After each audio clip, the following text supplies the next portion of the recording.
ناظرین، دو سوال ہمیشہ ہمارے ذہن میں ایک خلش اور اضطراب پیدا کرتے ہیں۔ جب اللہ کی قدرت سے باہر کوئی چیز نہیں، جب ایک پتا بھی اللہ کی مرضی کے بغیر حرکت نہیں کرتا، تو پھر ہم اپنے اعمال کے ذمہ دار کیوں ہوئے؟ وہ غلطیاں، وہ کوتاہیاں جو بعض اوقات ہم سے سرزد ہو جاتی ہیں، اس پر ہم سے کیوں پوچھ پرتیت ہوگی؟ ان کے ہم ذمہ دار کیوں ہوئے؟ کیونکہ جب ہر عمل ہی، ہر کام ہی اللہ کی مرضی سے ہوتا ہے، اس کی مرضی کے بغیر جب کوئی کام نہیں ہو سکتا، تو پھر ہم اپنے اعمال کے ذمہ دار کیوں ہوئے؟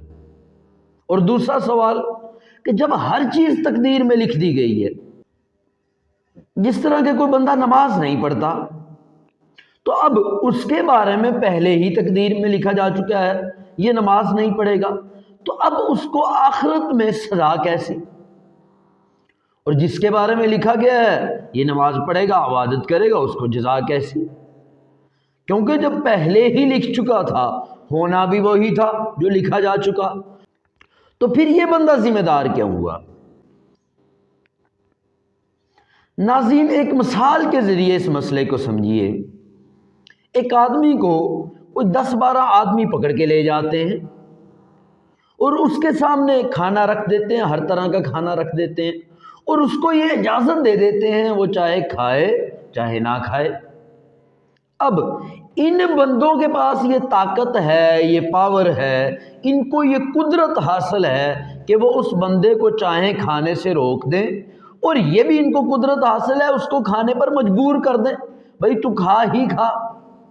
لیکن یہ ایسا نہیں کرتے، اس کے پاس کھانا رکھ دیتے ہیں ہر طرح کا، اور اس کو اختیار دے دیتے ہیں چاہے وہ کھانا کھائے چاہے وہ کھانا نہ کھائے۔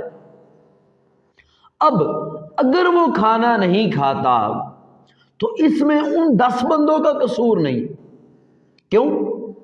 ان کی جو طاقت کا ہونا ہے اس کی وجہ سے اس کا اختیار سلب نہیں ہوا۔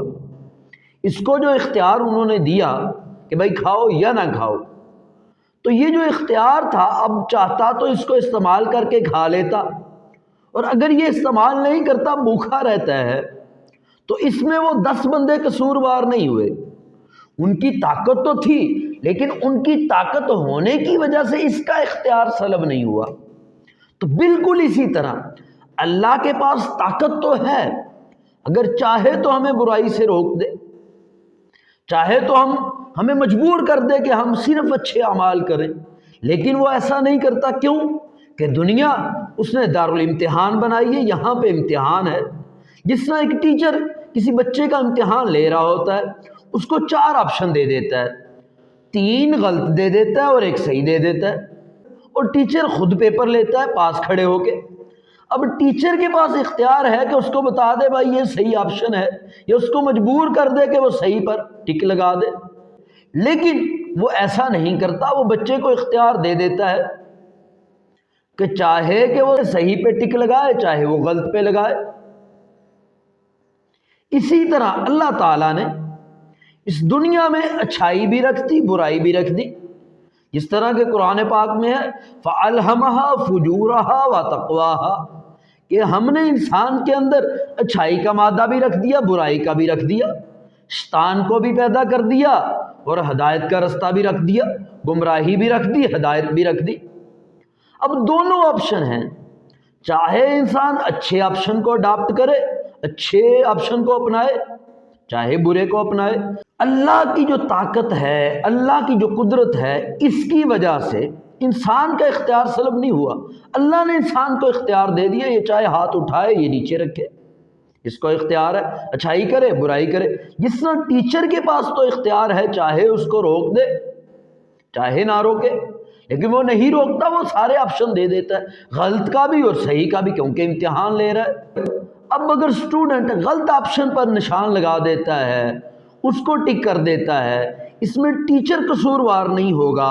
ہم یہ نہیں کہیں گے یہ ٹیچر کی مرضی سے یہ بلنڈر ہوا، یہ غلطی ہوئی، بلکہ ہم کہیں گے وہ بچہ خود ذمہ دار ہے۔ اسی طرح 2 چیزیں ہوتی ہیں، ایک ہوتا ہے رضا اور ایک ہوتا ہے مرضی۔ دیکھو اللہ کی مرضی تو ہے، جو کام بھی ہو رہا ہے وہ اللہ کی مرضی سے ہو رہا ہے، اللہ کی مرضی کے بغیر ایک پتا بھی حرکت نہیں کرتا۔ اللہ کی مرضی تھی، اس کا حکم تھا تو شیطان دنیا میں ہے۔ لیکن رضا ایک مختلف چیز ہے، اللہ راضی نہیں ہے اس چیز پر کہ ہم برائی کریں۔ جس طرح کہ وہ ایک ٹیچر وہ راضی نہیں ہے کہ اس کا اسٹوڈنٹ وہ غلط آپشن کو ٹک کرے، کیونکہ وہ بھی چاہتا ہے صحیح کو ٹک کرے تاکہ اچھے نمبر آئیں کالج میں یا یونیورسٹی میں، ٹیچر کا ایک وقار بنے کہ اس کا اچھا رزلٹ آیا۔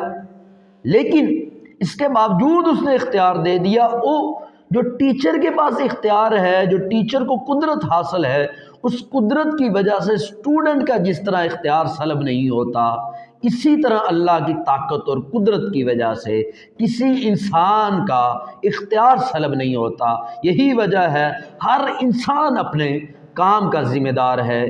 اور ایک دوسرا سوال، جب ہر کچھ تقدیر میں لکھ دیا گیا ہے تو پھر اس پر سزا اور جزا کیسی؟ اس کو بھی ایک مثال سے سمجھیے۔ ہم ٹیچروں کو بعض اوقات سال کے اختتام پر کالج کی طرف سے یہ احکامات ملتے ہیں، ان بچوں کی نشاندہی کریں جو بچے ٹاپر ہیں، اچھے نمبر لیں گے، اور جو ایوریج ہیں، اور جو جن پہ توقع ہی نہیں کہ وہ پاس ہو جائیں، وہ فیل ہونے والے ہیں یا کم نمبر لینے والے ہیں۔ اب ہم ان بچوں کو اپنے تجربے کی بنیاد پر، ایک بچہ ہے جو پورا سال کالج میں نہیں آیا، کبھی کبھار آ گیا، اور اگر آ گیا تو پڑھنے پہ بالکل توجہ نہیں، کوئی امتحان صحیح نہیں، کوئی ٹیسٹ یاد نہیں، کوئی سبق یاد نہیں، اور سال کا اختتام ہے، ہم دیکھتے ہیں وہی صورتحال ہے، تو ہم ان کی کیٹاگریز بنا دیتے ہیں، یہ ٹاپ کریں گے اور یہ ایوریج پہ رہیں گے، اور یہ بلو ایوریج رہیں گے، یہ فیل ہو جائیں گے۔ اب ہم نے جو لکھ دیا ان کے بارے میں کہ یہ بچہ فیل ہوگا یا یہ بچہ کم نمبر لے گا، اس کی وجہ سے ہم ذمہ دار، ٹیچر ذمہ دار نہیں ہوا۔ اگر بچہ کہے بھئی آپ نے لکھ دیا تھا، ہونا ہی ایسا تھا، ہر سال ایسا ہی ہوتا ہے، جن کو ٹیچر لکھ دیتے ہیں یہ فیل ہوں گے اور پکے وہ فیل ہو جاتے ہیں، تو اس وجہ سے آپ نے لکھ دیا، میں نے تو فیل ہونا ہی تھا، اس میں میرا کیا قصور؟ تو کوئی بھی اس بات کو ایکسیپٹ نہیں کرے گا۔ وہ کہے گا کہ ٹیچر نے جو لکھ دیا، جو ٹیچر کا علم تھا مستقبل کا، جو اس کی تجربے کی بنیاد پر اس کا علم تھا، اس کی وجہ سے تیرا اختیار سلب نہیں ہوا تھا، تجھے تو اختیار تھا، تو محنت کرتا، پاس ہو جاتا۔ کسی کے علم کی وجہ سے اختیار سلب نہیں ہوتا۔ اس کو ایک اور مثال سے سمجھیے۔ ایک بندہ ہے جس کا جگر گردے فیل ہو چکے ہیں، ڈاکٹر ہے، ایک تجربہ کار ڈاکٹر دیکھتا ہے تو وہ پیشن گوئی کرتا ہے کہ یہ بندہ علاج بھی نہیں کروا رہا اور اس کی حالت بھی ایسی ہے، بچنے کی کوئی امید نہیں۔ وہ اپنی ڈائری میں لکھ دیتا ہے کہ یہ بچہ، یہ بندہ اس سال کے اینڈ تک فوت ہو جائے گا، اس سال کے اندر اندر فوت ہو جائے گا۔ وہ فوت ہو جاتا ہے۔ اب اگر وہ ڈائری اس کے بھائی کو مل جاتی ہے، وہ چاہے کہ اس ڈائری کی بنیاد پہ اس پہ مقدمہ کر دے، تو کوئی عدالت اس کو قبول نہیں کرے گی۔ بھئی یہ اس کا علم تھا، اس کے علم کی وجہ سے اس کا اختیار تو سلب نہیں ہوا۔ اس نے جو بے احتیاطی کی، اس نے جو علاج نہیں کروایا، وہ اس کا ذمہ دار ڈاکٹر تو نہیں ہے، اس نے تو اپنا علم اپنے تجربے سے بتا دیا۔ تو اللہ تعالیٰ کے لیے ہمارا حال اور مستقبل برابر ہے۔ وہ چیز جو ہمارے لیے مستقبل ہے، کل کو ہونی ہے، اللہ کو اس کا آج ہی علم ہے، لیکن اس علم کی وجہ سے اختیار سلب نہیں ہوتا۔ ایک اور مثال سے سمجھیے۔ ایک بندہ دوربین سے دیکھتا ہے، ایک آدمی جا رہا ہے جنگل میں اور سامنے سے وہ دیکھتا ہے کچھ شیر آ رہے ہیں، اور اس کا علم مستقبل کا علم ہے کہ بھائی اس کے پاس تو کوئی احتیاطی تدبیر بھی نہیں ہے، یہ خالی ہاتھ جا رہا ہے، کوئی اسلحہ نہیں، کوئی بچاؤ کا اس نے انتظام نہیں کیا، وہ جو شیر آ رہے ہیں 3-4 اس کو چیر پھاڑ دیں گے۔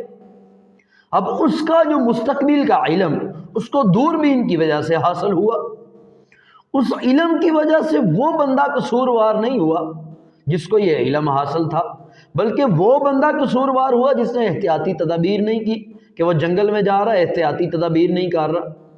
تو علم کبھی بھی اختیار کو سلب نہیں کرتا۔ اور جو کچھ تقدیر میں لکھا ہوا ہے، اور تقدیر میں بھی یہی بات لکھی ہوئی ہے کہ یہ بندہ اپنے اختیار سے گناہ کرے گا تو اس کے بدلے میں اس کو سزا ملے گی، پنشمنٹ ملے گی، اور یہ بندہ اپنے اختیار سے نیکی کرے گا، اس کے بدلے میں اس کو جنت ملے گی۔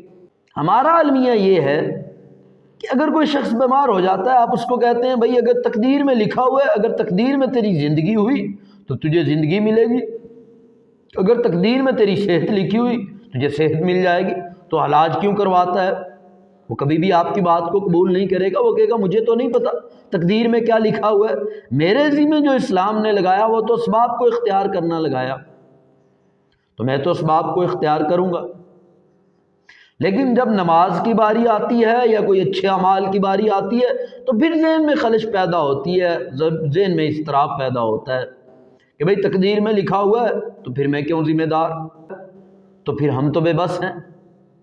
حالانکہ حقیقت ایسی نہیں ہے، سب کچھ لکھا ہوا تو ہے، اللہ کے علم میں تو ہے، لیکن یہ چیز ہمارے اختیار کو سلب نہیں کرتی۔ یقیناً اس ویڈیو سے تقدیر کا مسئلہ آپ کو سمجھ آ گیا ہوگا۔ ویڈیو سننے کا بہت شکریہ، اپنا بہت سا خیال رکھیں، اللہ حافظ۔